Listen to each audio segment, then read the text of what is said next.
افغانستان سره د امریکا خیانت او د روسیې غوسه امریکا ولې د افغانستان الوتکې اوکراین ته ورکړي.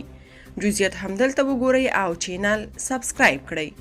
روسیه وایي چې د متحده ایالاتو هغه پریکړه د نړیوالو قوانینو او د مسکو واشنگټن ترمنځ د وسلو د پلور د قرارداد څخه سرغړونه ده چې له مخې د افغانستان د پخواني حکومت د پوځ هلیکوپټرې یې اوکراین ته سپارلي دي.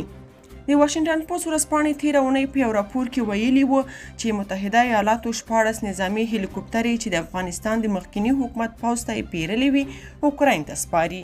د ورځپاڼې په راپور کې د دې هلیکوپټرو د نوعیت په هکله ویل شوي دي چې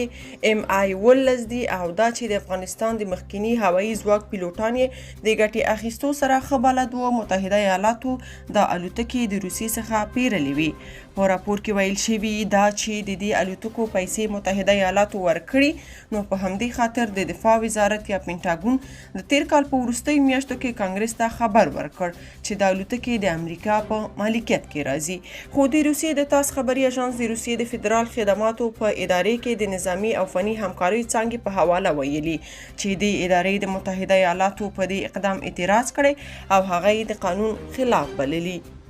د ادارې ویلي د هلیکوپټرو د پلور په قرارداد کې ویل شوي چې دا الوتکې به د امریکایانو لخوا د افغانستان وسلوالو ځواکونو ته سپارل کیږي او دا د روسیې د اجازې پرته د الوتکې د افغانستان پرته بل هیواد ته نشي ورکول کیدی.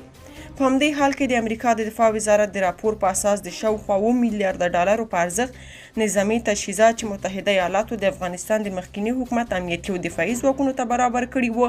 د امریکایي ځواکونو تر وتلو وروسته په خپل ځای پاتې شوي او اوس طالبانو ته په لاس ورغلي دي. که په دې اړه څه نظر لرئ په کومنټ کې شریک کړئ او چینل سبسکرایب کړئ.